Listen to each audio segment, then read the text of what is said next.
Hai teman-teman, kali ini kita akan membahas soal-soal pemahaman bacaan dan menulis untuk persiapan UTBK SNBT tahun 2024.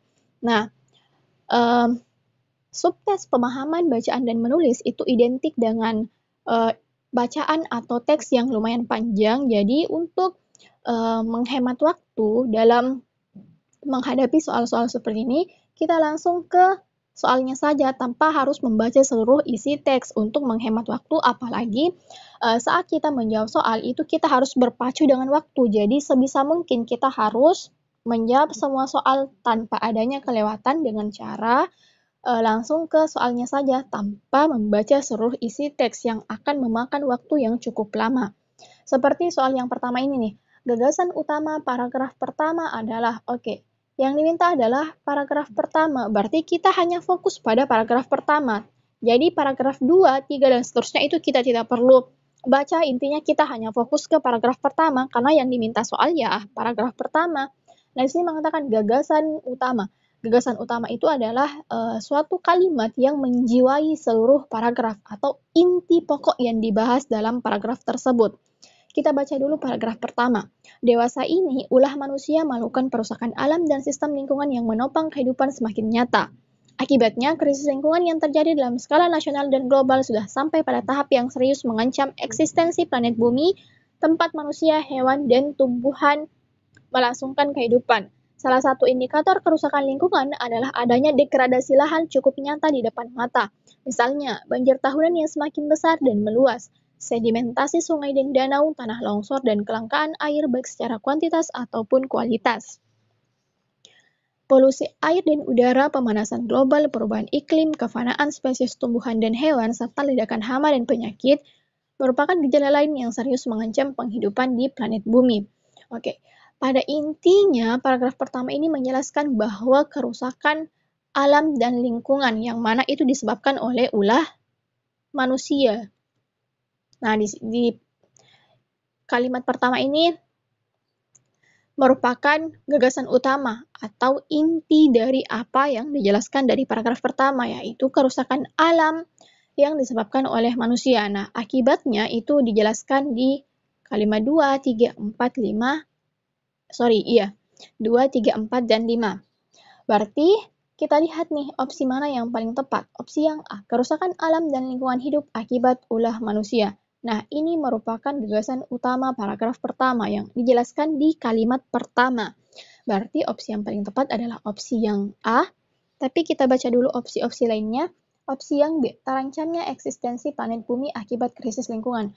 Oke, ini ada di kalimat kedua, tapi ini hanya sebagai informasi tambahan atau akibat dari gagasan utama yang dijelaskan di kalimat pertama, yaitu kerusakan alam yang disebabkan ulah manusia. Nah, akibatnya adalah ini, terancam eksistensi planet bumi akibat krisis lingkungan. Berarti bukan opsi yang B. Ada opsi yang C, adanya banjir tahunan akibat kerusakan lingkungan hidup. Nah, ini juga sama dengan yang B, ini bukan kalimat utama, ini bukan gagasan utama, tapi ini hanya informasi tambahan yang menjelaskan apa yang dijelaskan oleh gagasan utama. Opsi yang D, adanya krisis lingkungan dalam skala nasional dan global. Ini juga sudah pasti bukan, ini hanya sekedar informasi tambahan. Opsi yang E, ledakan hama dan penyakit merupakan gejala lain yang serius mengancam penghidupan di planet bumi. Ini juga sudah pasti bukan. Kita lanjut ke soal nomor 2. Penggunaan diksi yang tidak tepat terdapat pada kalimat. Oke. Sama dengan soal yang pertama, kita tidak perlu membaca keseluruhan isi teks, kita lihat saja opsi-opsi jawabannya. Dan kita analisis satu persatu. Opsi yang A, kalimat 1. Dewasa ini, ulah manusia melakukan perusakan alam dan sistem lingkungan yang menopang kehidupan semakin nyata. Oke, ini diksinya sudah tepat, tidak ada kata yang ambigu, jadi sudah pasti bukan opsi yang A. Kemudian opsi yang B, kalimat 3. Salah satu indikator kerusakan lingkungan adalah adanya degradasi lahan cukup nyata di depan mata. Oke, di sini ada kata yang tidak tepat nih. Kerusakan lingkungan, kemudian degradasi lahan. Nah, di sini salah. Sebelumnya kerusakan lingkungan, tapi setelahnya degradasi lahan. Jadi ini seharusnya salah nih. Ini bukan degradasi lahan, tapi degradasi lingkungan. Nah, degradasi lingkungan itu artinya penurunan kualitas lingkungan akibat beberapa hal. Nah, karena di sini mengatakan kerusakan lingkungan, maka di sini sudah pasti harus juga degradasi lingkungan, bukan malah degradasi lahan. Berarti kalimat 3 ini harus diperbaiki dengan cara mengganti kata lahan menjadi lingkungan. Jadi, salah satu indikator kerusakan lingkungan adalah adanya degradasi lahan atau adanya degradasi lingkungan atau penurunan kualitas lingkungan yang cukup nyata di depan mata. Berarti penggunaan diksi kata yang tidak tepat terdapat pada kalimat 3, opsi yang B. Lanjut ke soal nomor 3. Kesalahan penggunaan tanda baca terdapat pada kalimat. Oke, terkait penggunaan tanda baca. Untuk penggunaan tanda baca, juga saya sudah jelaskan di materi UTBK SNBT Bahasa Indonesia. Kalian bisa cek di playlist. Oke, kita lanjut ke soal nomor 3. Kita analisis masing-masing opsi jawabannya. Kita ke opsi yang A, kalimat 11. Ada berbagai bentuk kerusakan lingkungan di muka bumi ini, tetapi selalu manusia yang menjadi penyebab utama. Di sini ada tanda baca koma. Apakah penggunaannya sudah tepat? Ya, di kalimat 11 ini tanda komanya sudah tepat. Kenapa? Karena syarat penggunaan tanda koma itu juga digunakan di salah satu sebelum kata penghubung seperti tetapi, melainkan, dan sedangkan. Jadi ini sudah tepat. Berarti sudah pasti bukan opsi yang A jawabannya. Opsi yang B, kalimat 12. Peningkatan jumlah penduduk yang sangat pesat juga telah mengakibatkan terjadinya eksplorasi berlebihan terhadap sumber daya alam. Di sini ada tanda koma. Nah, penggunaannya juga sudah tepat. Manfaat penggunaan tanda koma di sini adalah untuk memisahkan antara kalimat yang satu dengan kalimat yang lainnya agar saat dibaca terdengar baku. Kemudian bukan opsi yang B ya pasti jawabannya. Kemudian ke opsi yang C, kalimat 13. Hal itu terlihat pada eksplorasi hutan dan tambang yang memacu terjadinya kerusakan lingkungan dan degradasi lahan. Oke, ini tidak ada tanda koma. Ini hanya ada tanda titik. Tanda titik sudah pasti akan selalu ada di setiap akhir kalimat. Jadi bukan opsi yang C juga jawabannya. Opsi yang D, kalimat 14. Padahal lahan dengan sumber dayanya berfungsi sebagai penyangga kehidupan hewan, tumbuhan, dan manusia. Oke, ini ada hewan, tumbuhan, ada tanda koma. Yang mengikutinya ini sudah tepat karena tanda koma itu digunakan di setiap pemerincian seperti hewan, tumbuhan, dan manusia. Nah, ini merupakan kalimat pemerincian, jadi harus ada tanda koma. Tapi, nih di sini nih, di awal kata padahal. Padahal itu adalah konjungsi antar kalimat, jadi harus ditambahkan tanda koma setelahnya karena salah satu syarat penggunaan tanda koma itu juga digunakan setelah kata penghubung antar kalimat seperti padahal. Oleh karena itu, dengan demikian, meskipun demikian, jadi semua itu setelah katanya harus diikuti dengan tanda koma. Jadi kalimat 14 ini setelah kata padahal harus ditambahkan dengan tanda koma. Jadi padahal, koma, lahan dengan sumber dayanya berfungsi sebagai penyangga kehidupan hewan, tumbuhan, dan manusia.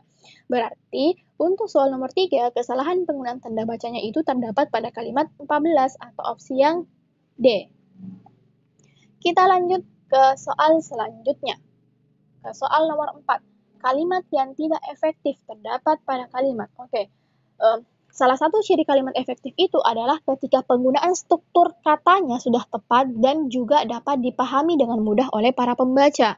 Nah, untuk ciri-ciri kalimat efektif juga saya sudah jelaskan di materi UTBK SNBT bagian kalimat efektif. Kalian bisa cek. Nah, minimal ada itu 6 syarat kalimat tidak efektif. Kalimat efektif. Ada kesatuan, kemudian ada kelogisan, ada kehematan, ada ketepatan, kepararelan. Nah, dan yang terakhir, saya lupa, kalian bisa cek intinya kalian bisa cek di playlist materi UTBK SNBT Bahasa Indonesia bagian kalimat efektif. Nah, jika sebuah kalimat memenuhi keenam syarat ini, maka itu sudah pasti efektif. Selain itu, maka tidak efektif. Oke, langsung kita analisis satu persatu opsi jawabannya. Kita ke opsi yang A, kalimat 1 dan 3. Kita ke kalimat 1. Dewasa ini ulah manusia melakukan perusakan alam dan sistem lingkungan yang menopang kehidupan semakin nyata. Oke, di sini tidak ada masalah. Kalimatnya sudah tepat dan mudah dipahami, jadi ini efektif. Tapi kita ke kalimat 3. Salah satu indikator kerusakan lingkungan adalah adanya degradasi lahan cukup nyata di depan mata. Degradasi lahan. Ini ada diksi kata yang salah, berarti kalimat 3 ini tidak efektif. Tapi kita lihat dulu. Kalimat 1 efektif, kalimat 3 tidak. Kemungkinan opsi jawabannya bisa yang A, tapi kita lihat dulu mana opsi jawaban yang kedua-duanya itu tidak efektif. Berarti jika ada kedua-duanya tidak efektif, berarti kita ambil opsi yang itu. Kita ke opsi yang B. 2 dan 5. 2 dan 5. Akibatnya, krisis lingkungan yang terjadi dalam skala nasional dan global sudah sampai pada tahap yang serius mengancam eksistensi planet bumi tempat manusia, hewan, dan tumbuhan melangsungkan kehidupan. Oke, ini tidak ada masalah, berarti ini efektif. Kita ke kalimat 5. Polusi air dan udara, pemanasan global, perubahan iklim, kefanaan spesies tumbuhan dan hewan, serta ledakan hama dan penyakit merupakan gejala lain yang serius mengancam penghidupan di planet bumi. Oke, ini juga tidak ada masalah, berarti kalimat 2 dan 5 efektif, berarti bukan opsi yang B jawabannya. Kita ke opsi yang C, kalimat 5 dan 8. 5 tadi sudah dibahas, berarti kalimat 5 sudah efektif. Kita langsung ke kalimat 8. Salah satu akibat yang dirasakan oleh masyarakat adalah banjir yang terjadi di berbagai pelosok tanah air. Kalimat 8 ini kalimatnya efektif, tidak ada yang ambigu, mudah dan mudah dipahami. Berarti kalimat 8 ini efektif, bukan opsi yang C jawabannya. Opsi yang D, kalimat 6. Kalimat 6. Berbagai kasus kerusakan lingkungan yang terjadi dalam lingkup nasional dan global tersebut berakar dari perilaku manusia yang tidak bertanggung jawab terhadap lingkungannya. Oke, ini tidak ada masalah, berarti kalimat 6 efektif. Karena kalimat 6 efektif, kalimat 8 juga efektif, berarti bukan opsi yang D jawabannya. Berarti sudah pasti antara opsi A dan E. Kita lihat opsi yang E. Kalimat 7 dan 9. Kalimat 7. Sebagai contoh dalam lingkup lokal, misalnya penebangan liar dan perusakan ekosistem hutan yang terjadi hampir seluruh pulau Indonesia. Yang terjadi hampir seluruh pulau Indonesia. Ini kalimatnya mengandung makna yang ambigu. Masa perusakan ekosistem hutan terjadi hampir seluruh pulau Indonesia? Seharusnya ini ada tambahan kata nih.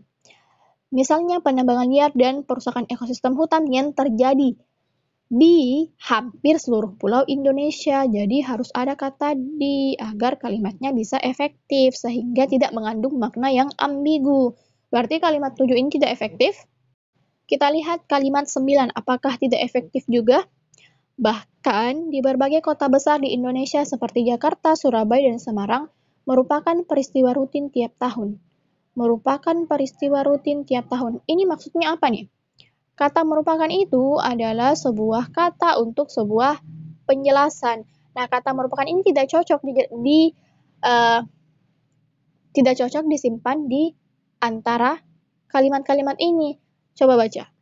Seperti Jakarta, Surabaya, dan Semarang merupakan peristiwa rutin tiap tahun. Ini kalimatnya agak ambigu, jadi mungkin seharusnya kalimat 9 ini mengatakan bahwa seperti Jakarta, banjir, dan Semarang sering terjadi peristiwa rutin tiap tahun. Selalu terjadi peristiwa rutin tiap tahun. Jadi bukan merupakan ini menyebabkan katanya tidak ambigu, sehingga kalimatnya tidak dapat dipahami. Berarti kalimat 9 ini juga sudah pasti tidak efektif. Jika seperti itu, kalimat 7 dan 9 tidak efektif, berarti yang paling tepat adalah opsi yang E. Kita lanjut ke soal nomor 5. Apakah penyebab utama terjadinya kerusakan lingkungan? Nah, tadi kita sudah baca beberapa kalimat, dan kalau kita lihat penyebab utama terjadi kerusakan lingkungan itu lebih dijelaskan di paragraf ketiga. Kita baca paragraf ketiga. Ada berbagai bentuk kerusakan lingkungan di muka bumi ini, tetapi selalu manusia yang menjadi penyebab utama. Berarti penyebab utamanya adalah manusia. Apakah dari Setelah kita baca kalimat 11 ini, kita bisa langsung melihat opsi jawabannya. Kita lihat dulu. Manusia memandang alam, adanya kesalahan cara pandang manusia. Oke, kalau dilihat, seluruh opsi ini memang adalah manusia. Jadi kita lihat mana nih yang paling tepat di antara yang tepat. Kita lanjut baca dulu. Peningkatan jumlah penduduk yang sangat pesat juga telah mengakibatkan terjadinya eksplorasi berlebihan terhadap sumber daya alam. Hal ini terlihat pada eksplorasi hutan dan tambang yang memacu terjadinya kerusakan lingkungan dan degradasi lahan. Padahal lahan dengan sumber dayanya berfungsi sebagai penyangga kehidupan hewan, tumbuhan, dan manusia. Kesalahan cara pandang dan pemahaman manusia tentang sistem lingkungan mempunyai andil besar terhadap kerusakan lingkungan.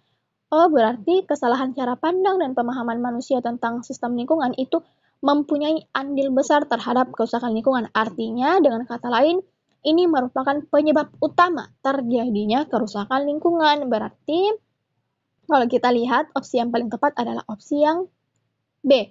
Adanya kesalahan cara pandang manusia terhadap alam. Oke, kita lanjut ke soal nomor 6. Apa simpulan isi teks tersebut? Oke, simpulan berarti harus memuat seluruh paragraf yang dijelaskan dalam teks. Kita sudah membaca teksnya, pada intinya ini menjelaskan terkait dengan kerusakan lingkungan yang disebabkan oleh ulah manusia. Kita langsung ke opsi jawabannya. Kerusakan lingkungan selalu disebabkan oleh ulah manusia. Nah, ini nih, ini pasti jawabannya adalah opsi yang A, karena memang di teks ini menjelaskan bahwa kerusakan lingkungan selalu disebabkan oleh ulah manusia dan penyebabnya, akibat-akibatnya itu dijelaskan juga, tapi akibat-akibatnya itu hanya sekedar informasi tambahan. Tapi pada intinya, kerusakan lingkungan selalu disebabkan oleh ulah manusia. Berarti kemungkinan opsi jawabannya adalah opsi yang A, tapi kita lihat dulu opsi-opsi lainnya. Kerusakan alam dan lingkungan terjadi dalam lingkup nasional dan global. Oke, ini memang ada, tapi ini bukan simpulan. Opsi yang C, ada banyak faktor-faktor penyebab terjadinya kerusakan alam dan lingkungan. Oke, memang ada banyak faktor, tapi faktor yang pertama adalah ulah manusia. Jadi ini bukan simpulan. Kemudian opsi yang D, krisis lingkungan sudah sampai mengancam eksistensi planet bumi. Iya, ini memang mengancam, tapi ini bukan simpulan. Ini hanya sekedar informasi tambahan dari inti yang dijelaskan dalam teks. Kemudian opsi yang E, indikator kerusakan lingkungan adalah adanya degradasi lahan cukup nyata di depan mata. Iya, memang ini ada tapi bukan simpulan. Jadi yang paling tepat adalah opsi yang A, yaitu kerusakan lingkungan selalu disebabkan oleh ulah manusia. Oke, lanjut. Ini teks baru lagi, kita baca soalnya. Apakah persamaan isi kedua teks tersebut? Oke, kita diminta untuk mencari persamaannya. Kita baca dulu teksnya. Kita ke teks yang pertama. Perekonomian Amerika Serikat atau AS menunjukkan tanda-tanda pulih. Setidaknya, inilah yang dirasakan oleh para miliarder AS. Hasil studi dari Spectrum Group, jumlah miliarder di AS bertambah hingga 7% atau 640.000 orang menjadi 9,63 juta pada tahun lalu. Hal ini menandakan jumlah miliarder AS menembus rekor tertinggi sejak Spectrum mulai meliris data ini pada 1997 silam. Ini juga merupakan pertama kalinya populasi miliarder AS berhasil melampaui jumlah miliarder sebelumnya terjadi krisis. Sebelum terjadinya krisis pada 2007 lalu yang mencapai 9,2 juta orang. Data yang sama menunjukkan jumlah rumah tangga yang bernilai 5 juta dolar AS atau lebih juga melampaui data sebelum terjadinya krisis untuk kali pertama dengan naik 100.000 menjadi 1,24 juta rumah tangga, sedangkan jumlah rumah tangga yang bernilai 25 juta dolar AS atau lebih naik sebesar 15.000 menjadi 132.000 rumah tangga. Meski demikian, jumlah rumah tangga A yang bernilai 500.000 dolar AS belum pulih benar. Hal itu dapat diketahui dari perbandingan jumlah rumah tangga 500.000 dolar AS saat ini dengan masa sebelum krisis. Oke, pada intinya ini menjelaskan terkait dengan para miliarder dan rumah tangga. Kita lanjut ke teks yang kedua. Setiap tahun, majalah Forbes mengumumkan daftar orang terkaya di dunia, termasuk orang-orang terkaya di tanah air. Ada 19 warga negara Indonesia yang masuk dalam daftar orang terkaya versi majalah tersebut. Mereka diantaranya pemilik Jarum dan BCA, R. Budi Hartono dan Michael Hartono, serta pengusaha Khairul Tanjung, pemilik Cities Crop. Apa makna pengumuman daftar nama orang terkaya itu bagi kepentingan masyarakat Indonesia? Apakah ini menunjukkan kepulihan perekonomian Indonesia? Masyarakat sesungguhnya berharap dengan semakin banyak orang-orang kaya, penerimaan pajak dari kegiatan usaha ataupun pajak penghasilan, badan para pengusaha itu bisa ikut meningkat. Dengan demikian, diharapkan kesenjangan pendapatan dalam masyarakat bisa dikurangi meskipun hal itu sulit bisa diwujudkan secara ideal. Oke, teks 2 ini menjelaskan terkait dengan pengumuman daftar orang-orang terkaya di tanah air. Kita lihat persamaannya. Opsi yang A, daftar orang-orang terkaya. Oke, ini bisa. Kenapa? Karena teks pertama itu menjelaskan terkait daftar orang-orang terkaya, walaupun tidak dijelaskan secara tokohnya, tapi dijelaskan secara umum, yaitu para miliarder AS. Nah, kalau di teks kedua itu secara khusus atau dijelaskan sesuai tokohnya, yaitu Budi Hartono, Misail Hartono, dan Hairul Tanjung merupakan daftar orang-orang terkaya. Jadi bisa jadi ini merupakan persamaannya. Kita lihat opsi yang B, pulihnya perekonomian. Oke, ini bisa sih. Kalau yang pertama itu pulihnya perekonomian, ya, di sini dijelaskan di kalimat pertama, perekonomian AS menunjukkan tanda-tanda pulih. Tapi di bacaan kedua ini tidak ada kalimat yang pasti yang menjelaskan bahwa perekonomian itu pulih. Hanya saja ini hanya sekedar pertanyaan saja. Apakah ini menunjukkan kepulihan perekonomian Indonesia?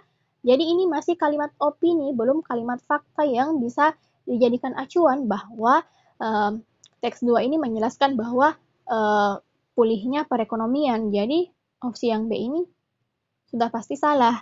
Ke opsi yang C, kesenjangan perekonomian pada sebuah negara. Kesenjangan perekonomian ini tidak. Opsi yang D, dampak di miliarder bagi perekonomian ini tidak, karena ini hanya dijelaskan di bacaan pertama atau teks pertama. Opsi yang E, pertambahan jumlah daftar orang-orang terkaya. Apakah ini bisa? Pertambahan, ada kata pertambahan. Nah, di bacaan 1 memang dijelaskan bahwa hasil studi dari Spreadgroup jumlah miliarder di AS bertambah. Jadi memang mengalami pertambahan orang-orang terkaya. Tapi di bacaan kedua ini tidak menjelaskan pertambahan orang-orang terkaya. Ini hanya menjelaskan bahwa siapa-siapa yang masuk dalam daftar orang terkaya. Berarti bukan opsi yang E jawabannya. Jadi jika seperti itu sudah pasti opsi yang A jawabannya, yaitu daftar orang-orang terkaya, di mana bacaan 1 menjelaskan terkait para miliarder AS, dan bacaan kedua menjelaskan orang-orang di Indonesia yang masuk dalam daftar orang-orang terkaya seperti Budi Hartono, Michael Hartono, dan Hairul Tanjung. Kita ke soal selanjutnya. Perbedaan isi kedua teks tersebut. Oke, tadi persamaan, sekarang perbedaan. Kita tidak perlu membaca ulang teksnya karena kita sudah tadi membacanya, jadi langsung kita analisis masing-masing opsi jawabannya. Teks 1 berisi kepulihan perekonomian AS, teks 2 berisi bertambahnya daftar orang-orang terkaya di Indonesia. Oke, ini bisa teks 1 berisi kepulihan perekonomian AS. Memang karena teks 1 menjelaskan bahwa perekonomian AS itu pulih. Tetapi di sini nih, teks 2 berisi bertambahnya daftar orang-orang terkaya. Ini tidak menjelaskan bertambahnya daftar orang-orang terkaya, hanya menjelaskan nama-nama orang yang masuk dalam daftar orang-orang terkaya. Berarti bukan opsi yang A. Opsi yang B. Teks 1 berisi informasi banyaknya miliarder di AS, iya. Teks 2 berisi informasi orang-orang terkaya di Indonesia. Ini bisa, tapi kita lihat dulu opsi yang C. Teks 1 berisi kepulihan perekonomian AS. Ini B dan C kayaknya sama ya. Teks 2 berisi informasi orang-orang terkaya di Indonesia. Kita lihat dulu. Teks opsi yang D. Teks 1 berisi informasi pertambahan daftar miliarder di AS. Teks 2 berisi informasi orang-orang terkaya di Indonesia. Oke, bisa. Kita lihat nih, antara B, C, D. Nanti mana yang paling tepat? Teks opsi yang E. Teks 1 berisi kepulihan perekonomian AS, iya. Teks 2 berisi pengumuman daftar orang terkaya di Indonesia. Ini juga bisa. Jadi kalau seperti ini kita lihat nih, apakah B, C, D, dan E. Nah, kalau kita lihat B, C, dan D itu teks 2-nya menjelaskan berisi informasi orang-orang terkaya. Nah, ini tidak tepat karena kenapa? Karena ini tidak menjelaskan informasi secara keseluruhan. Ini teks 2 hanya menjelaskan terkait pengumuman daftar orang terkaya di Indonesia. Jadi jika seperti itu, opsi yang paling tepat di antara yang tepat adalah opsi yang E. Jadi jika seperti itu nih, kalau misalnya ada beberapa opsi yang kemungkinan jawabannya itu benar, kita harus lihat mana sih opsi yang paling benar di antara yang benar, atau opsi yang paling tepat di antara yang tepat, supaya kita bisa mendapatkan jawaban yang paling benar. Kita lanjut ke soal terakhir, 2 soal terakhir. Soal nomor 9. Beberapa perguruan tinggi atau PTN di Indonesia menyelenggarakan program pertukaran dosen dan mahasiswa. Program ini bermanfaat untuk menambah pengetahuan dan pengalaman dosen dan mahasiswa tentang budaya dan pembelajaran di PTN lain. Meski sudah dirintis sejak 7 tahun silam, program tersebut baru dimulai tahun ini karena memerlukan penyesuaian pada tiap-tiap PTN. Ide pokok paragraf di atas. Ide pokok atau inti yang dijelaskan dalam paragraf tersebut. Kita ke opsi yang A. Intensitas kerjasama antar PTN. Oke, ini tidak. Opsi yang B. Penyelenggaraan program pertukaran mahasiswa dan dosen antar PTN. Nah, ini nih bisa. Karena memang intinya menjelaskan terkait dengan program pertukaran dosen dan mahasiswa. Penyelenggaraan program pertukaran dosen dan mahasiswa. Kita lihat opsi lainnya. Kebermanfaatan program pertukaran dosen dan mahasiswa antar PTN. Manfaatnya apa sih? Oh, di sini menjelaskan menambah pengetahuan dan pemahaman. Tapi ini bukan ide pokok, ini hanya informasi tambahan dari ide pokok, yaitu terkait penyelenggaraan program pertukaran mahasiswa dan dosen. Berarti bukan opsi yang C. Opsi yang D, penambahan wawasan dan pengalaman mahasiswa PTN, ini pasti salah. Keberhasilan PTN dalam bekerja sama, ini juga sudah pasti salah. Berarti opsi yang paling tepat yang menjelaskan ide pokok adalah opsi yang B, yaitu penyelenggaraan program pertukaran mahasiswa dan dosen antar PTN. Lanjut ke soal terakhir. Dalam pergaulan sosial, setiap persoalan harus dikonfirmasi terlebih dahulu agar tidak terjadi fitnah dan pengambilan tindakan yang sewenang-wenang. Makna istilah dikonfirmasi dalam kalimat di atas. Kata-kata konfirmasi sebenarnya ini kita sering dengar, contohnya di lingkup pendidikan. Seperti tolong dikonfirmasi ke dosen atau guru apakah dia mengajar di kelas kami atau tidak. Nah, dari situ kita bisa ambil kesimpulan bahwa kalau dikonfirmasi itu diperjelas persoalannya apakah dosen atau guru itu masuk atau tidak. Contoh lainnya seperti tolong dikonfirmasi kepada si A apakah dia bisa hadir atau tidak. Nah, dari situ juga kita ambil kesimpulan bahwa kalau dikonfirmasi itu kita perjelas apakah si A ini jadi hadir atau tidak. Nah, dari sini kita bisa ambil kesimpulan bahwa makna istilah dikonfirmasi dalam kalimat tersebut adalah opsi yang A, yaitu diperjelas persoalannya. Jadi, setiap ada persoalan kita harus konfirmasi terlebih dahulu. Kita harus konfirmasi agar tidak terjadi fitnah atau sesuatu hal yang bisa menyebabkan terjadinya perilaku menyimpang. Jadi setiap ada persoalan kita harus konfirmasi untuk mendapatkan kejelasan dari persoalan tersebut. Nah, untuk pemahaman bacaan dan menulis cukup sampai sini dulu dan sampai jumpa.